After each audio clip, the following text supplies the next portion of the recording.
घर में बढ़ती बेचैनी और राध्या के रहस्यमयी तरीके से गायब होने के बाद जब परिवार धीरे धीरे उम्मीद खोने लगता है और प्रथम उसकी याद में टूटकर शराब का सहारा लेने लगता है, तभी निहारिका को बार बार ऐसे संकेत मिलने लगते हैं जैसे कोई अदृश्य ताकत इस घर में मौजूद हो।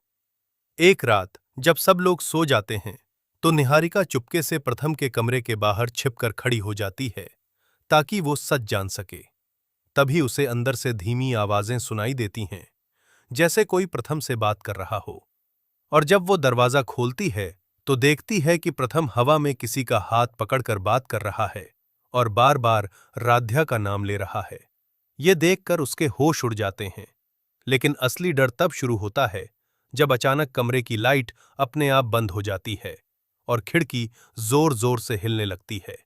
निहारिका डर के मारे जड़ हो जाती है और उसी वक्त उसे अपने पीछे किसी के कदमों की आहट महसूस होती है। वो धीरे धीरे पीछे मुड़ती है, लेकिन वहां कोई नहीं होता। तभी आईने में उसे एक धुंधली परछाई दिखाई देती है जो बिल्कुल राध्या जैसी लग रही होती है। वो घबराकर पीछे हटती है, लेकिन तभी वो परछाई गायब हो जाती है और प्रथम अचानक बेहोश होकर गिर पड़ता है। निहारिका उसे संभालने दौड़ती है और तभी उसे महसूस होता है कि किसी ने उसके कंधे को छुआ है। वो तेजी से पलटती है और इस बार उसे साफ साफ एहसास होता है कि राध्या की आत्मा इसी घर में है जो कुछ कहना चाहती है। अगले दिन जब वो ये बात घरवालों को बताती है तो कोई उस पर विश्वास नहीं करता, बल्कि उसे पागल समझने लगता है। लेकिन निहारिका हार नहीं मानती और सच तक पहुंचने के लिए घर के पुराने कमरों और राध्या के सामान की जांच शुरू करती है।